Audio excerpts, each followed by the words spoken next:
in there, we meet someone and we think they're amazing, and then we get slightly, little overly attached. A majority of the times, we didn't even reach the relationship stage. Heck, we probably only went on a couple dates and we just start obsessing over someone. Sometimes you've only been on one date and you think, I could see a future with this person. Coming from someone who's been that person, who was overly attached, just obsessing over people. And also on the receiving end of someone who was overly attached and obsessing over me, both sides are not great. If you're already in that stage where you're obsessed with someone and you want to get over them, I already made another video for you just about that. I'll link it here, or somewhere up, down, somewhere here. The 4 tips I'm about to share with you today will prevent you from being overly attached to this person. So let's hop right into it.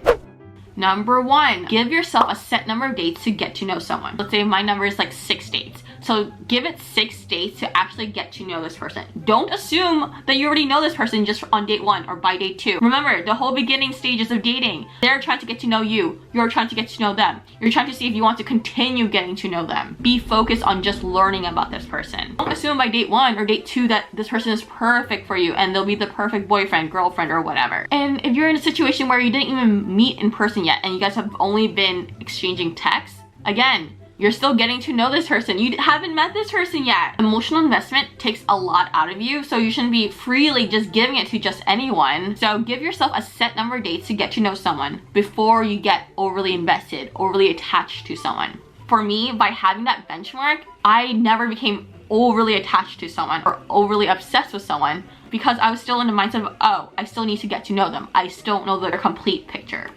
Number 2.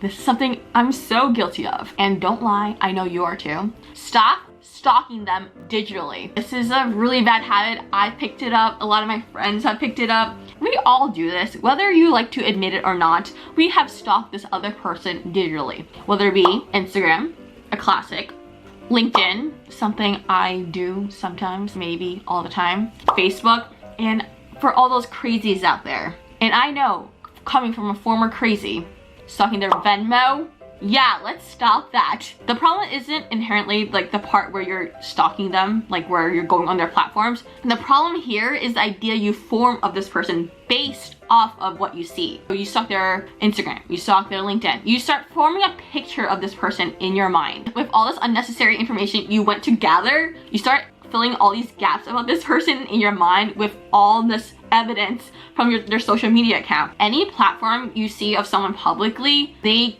cater that content. Your LinkedIn or your resume, you probably put yourself in a better light, right? Because you want to get hired. On your dating profile, you probably put your better pictures of you because you want people to swipe on you and, like, you know, potentially date you. Your Instagram, what do? You put pictures of you being happy, of you like hanging with friends. Why? Because you want to appear sociable. All these platforms, they're a part of you, but they're only like a small part of you. So the danger of stalking someone digitally is the part where you start filling in the gaps about this person, when you start making assumptions about this person, when you start visualizing and fantasizing and obsessing over this person.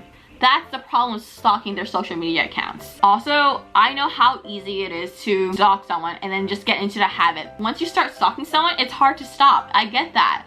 I've been in that boat. And you start checking up on them. You start checking on their Instagram. Like, ooh, did they post a story? Who is this girl? Who is this guy? Who are they hanging out with? You're hurting yourself by stalking them. So stop stalking people digitally.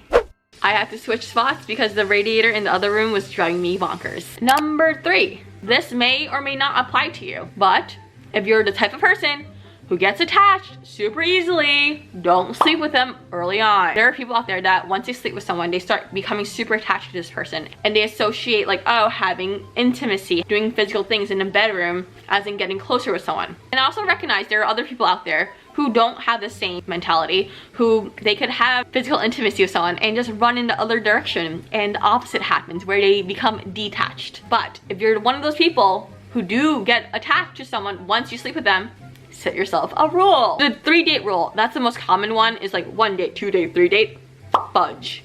It doesn't have to be 3 dates, it could be 4 dates, it could be 5 dates. Heck, you can make it, oh, I don't wanna get intimate with someone until we are in something exclusive. That's fine, that's your prerogative. Whatever rule you need to set to save yourself from becoming obsessed with someone, do it. I just wanted to be clear that there's nothing, absolutely nothing wrong with sleeping with someone early on. You could sleep with someone on the first date. that's fine. Second date, that's fine. But just know yourself. If you know you're gonna get attached, maybe don't do that. And if you're like, Sam, but if I don't sleep with them, they won't like me, or they'll go find someone else. I don't see the issue here, because if they don't like you because you won't sleep with them, good riddance, you dodged that bullet. How much time have you wasted spending on just obsessing over someone, stalking them digitally, thinking about them? How much headspace have they occupied? Think about that. Probably a lot. And we don't want that. Tip number 4. One thing you can do to give yourself a reality check is each time this person comes across your mind, write it down. And then look at the end of the week. How many times have you written this person down? You can also write the date and the time when you start obsessing, when you start thinking about this person, and when you stopped. How many times has this person appeared on your list? You know, you hate this, you've heard this a million times before about prioritizing yourself, but dating should not be your priority. Your priority should not be getting into a relationship. Go pick up a hobby. Go continue your hobby. Go read a book. Go find things that you really enjoy and invest time in yourself. By investing time in yourself and prioritizing yourself, you become less overly attached to someone else. Now how you're obsessed with this other person, become obsessed with yourself. I noticed that when I started working on myself and my own hobbies, I became less obsessed about when they would text me back. I just didn't care anymore. I stopped wondering, oh my God, do they like me? Do they not like me? I stopped analyzing all their actions. I want to make it clear that caring, it's not a bad thing. Caring is a great thing. Liking someone is a great thing. Having feelings for someone, that's also great. In fact, I find vulnerability, that's hot. I find that's a great trait that someone could have, being able to be vulnerable. But like with anything, there are healthy doses and there are unhealthy doses. Obsessing over someone, getting attached to someone. At the very beginning, when you're in the getting to know you stage, that's not healthy. Every time you find yourself stalking this person digitally, write it down on that piece of paper. I hope these 4 tips help you become less overly attached to someone. With that, I'll see you in my next video. Bye!